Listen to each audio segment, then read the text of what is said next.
on a personal note, before I get to these guys,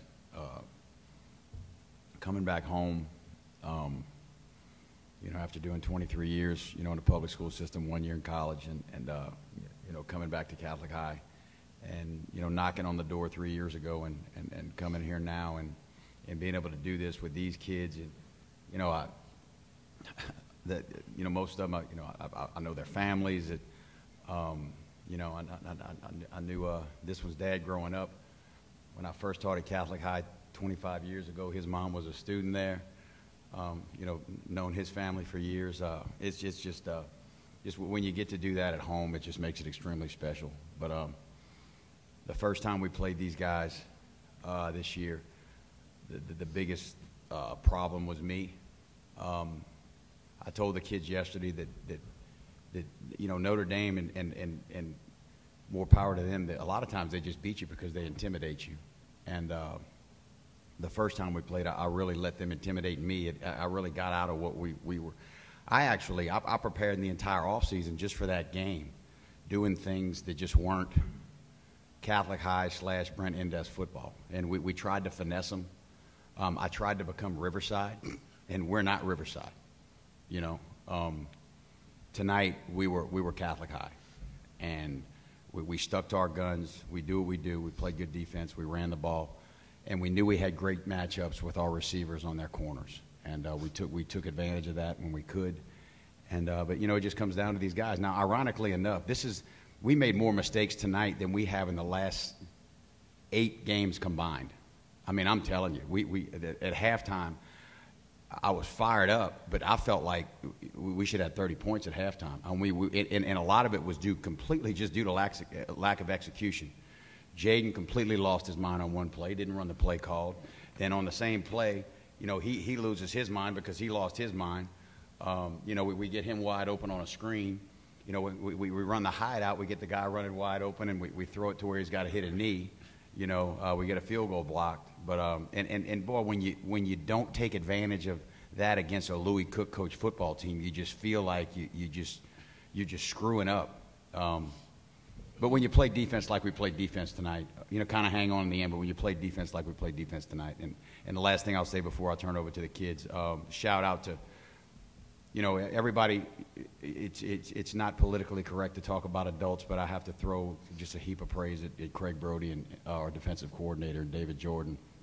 I'm an offensive guy, and sometimes I'm not the easiest guy to deal with when you know, with the defensive coaches. These guys, you know, Brock he can tell you about that. I get on the defense, and early in the year when we were struggling so much on defense, I just stayed on those guys, but they just kept the faith, and we end up going from arguably the worst defense we've had in my 5th year at Catholic High to finishing off the year with probably the best defense we've ever had. And that comes through good coaching with our staff and players that just believe in the system and do what they're asked to do. Coach, we talked earlier in the week and you said that you felt your team, your offense, particularly would have some one-on-one matchups, possibilities for big plays, and you guys definitely came out aggressive on offense, throwing the ball down the field. Talk a little bit about that. Was that something that you saw on tape that you felt that maybe you could take advantage of Notre Dame's defensive? Well, it was the plan all along, because we knew that our wide guys we felt they were better athletes than their guys.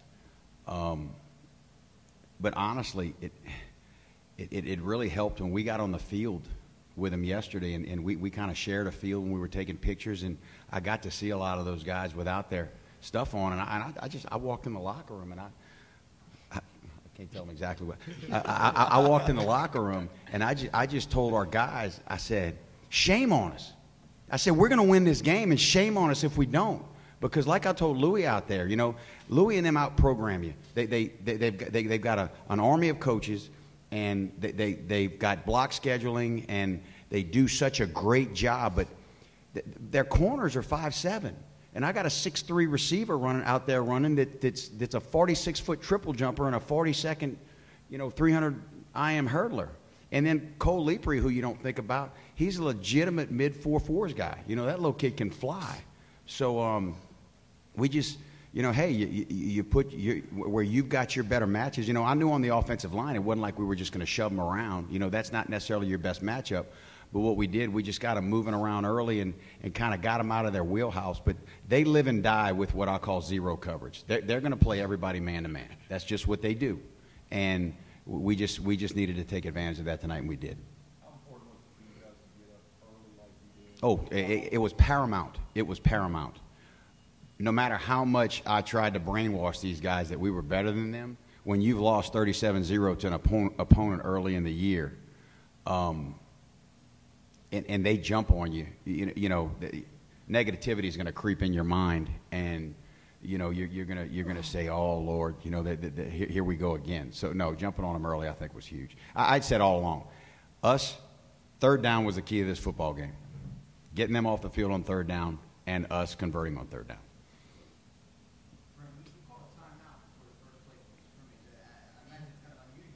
Yeah, it's unusual, especially when we're just goofy. Jaden Stokes hadn't practiced at all. He's got turf toe. And we goes to, the best laid plans. Everybody's saying, "Whoa, what a great coach." I can't get the right personnel on the field for the first play of the game. So evidently I'm a bit overrated. But we had the wrong personnel on the field, We had 11 guys, but Cole Leapery took himself out because he was smart enough to know he was the 12th guy. But I had 2 halfbacks in the game at one time. So, great job, Coach Indest.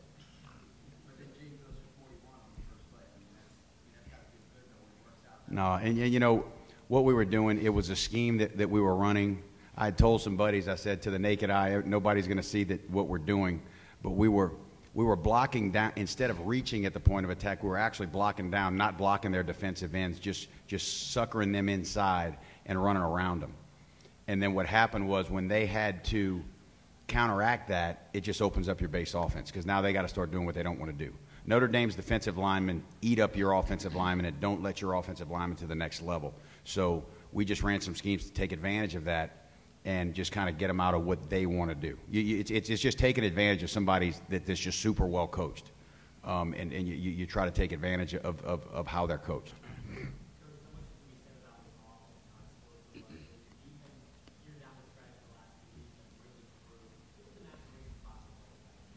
Oh, it's phenomenal. We made a move in week 4 where we moved number 55 Warner Simon from a full-time guard to a full-time linebacker and a part-time guard.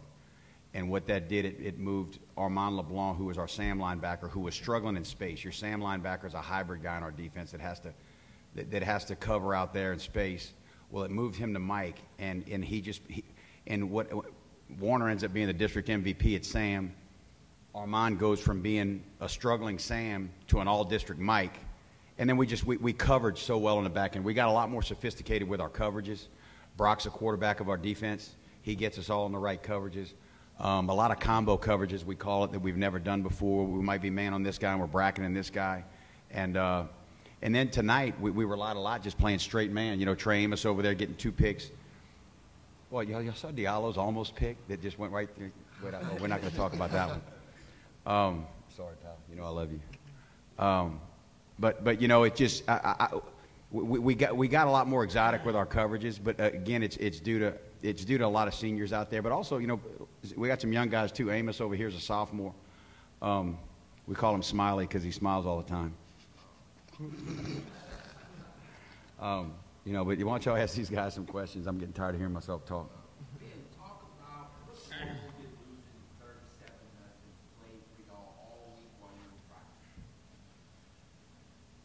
Coach just kept telling us, it's another game. We knew in the back of our heads that we were better than that, and that we played the worst game we could possibly play against them. And the whole first half against them, we battled with them, and in the second half of that game, they pulled away. Having that in the back of our heads, we knew that they thought they were a better team than us, but we knew deep down that we were better.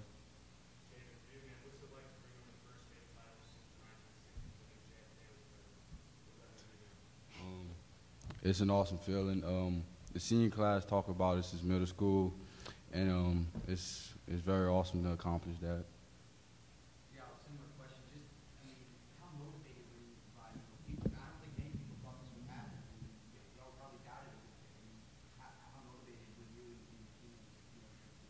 mean, when we lost to them the first time, it put a bad taste in our mouth. And our grade is a grade that don't like to lose. We take losing harder than anything. But coming back out tonight and playing them, get another shot at them, we just have to do what we do best and execute every play. Y'all, how's it feel right now? You know, we've talked in the past, you guys, this group of seniors that were here before as freshmen, you guys made a promise to one another to get back here and win the state championship. How's that feel right now to be able to fulfill that promise you guys made to each other? It's an awesome feeling. It's really a blessing. I mean, I love these guys, Ben, Brock, Coach Indest, Jaden, Trey. I love y'all. I mean, thank y'all. That's all I got to say. Thank y'all. Love you too. So, Diallo, when you were a sophomore and junior and this guy was screaming at you every day, what are you thinking right now that you overcame? What does this feel like that you overcame all that, all the progress you had to make in the hard times and now? I was young when I first started. I was young, and I didn't know how to. I really didn't have nobody to yell at me like that. But then, I just knew that he's gonna be him, and I just gotta ignore it and sometimes just take it in. Sometimes can't do nothing about it.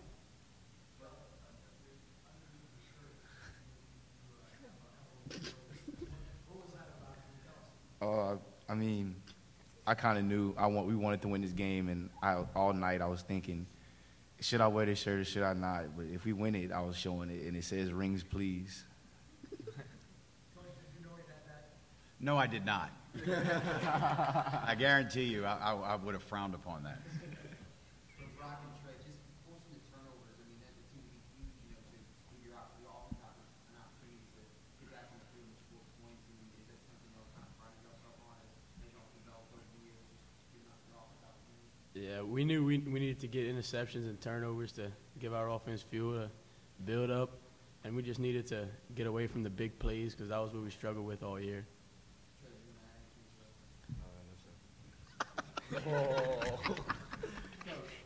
you, you were one of 4 star quarterback brothers, Indest boys that played at Catholic High, and then obviously you've had a lengthy coaching career, and you've been here twice before, once with Karen Pro, obviously, and you came up a little short, and then you guys came up short a few years ago.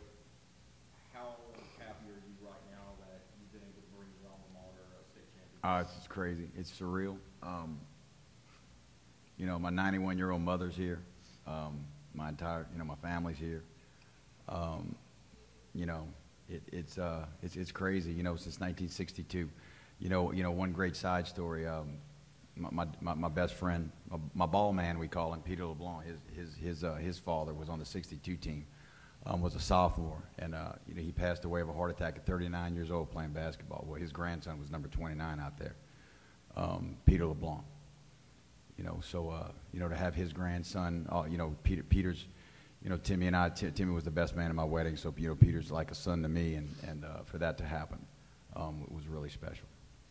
One more thing I want to add is what makes this senior class so special. If you come to a pep rally, they all act like a bunch of fools. I'm talking about in a good way. They're not too cool for school. They cheer at mass. They sing.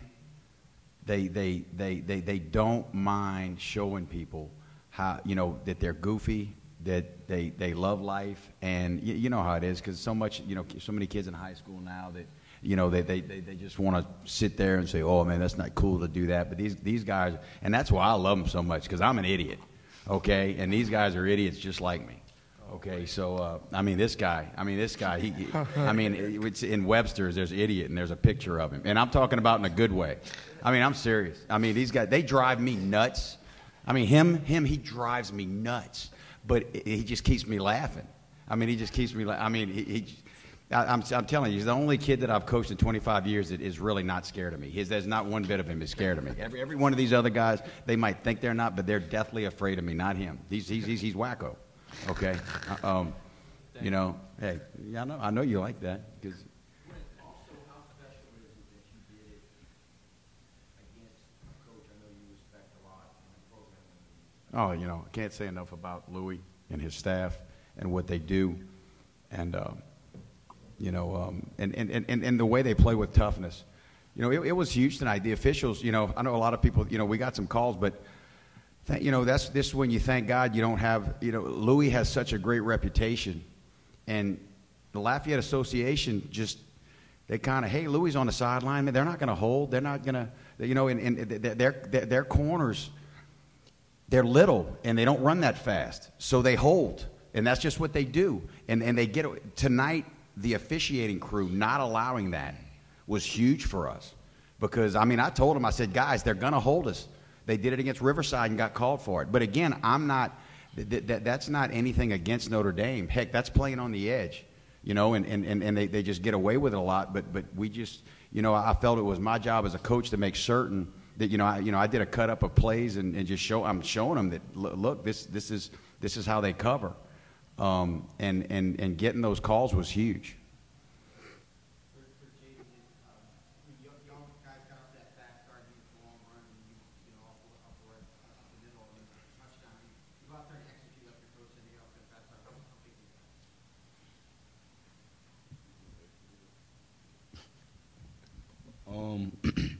It was great. First play, I went for 41 yards, and it was just awesome getting to a quick pace and just rolling off after that. Just seeing the open field and hearing the fans cheer and knowing that we're gonna win a state championship, it all felt unbelievable. So, just talking about the 13-play drive that came after the block field goal that you mentioned. You feel like that was kind of a resetting force for you guys that maybe the momentum could have swung your way? Absolutely no. We had a couple of momentum. You know, when they scored and we answered, it was huge. And no, absolutely, because you don't have 13 play drives against Notre Dame. That's just not something that they do.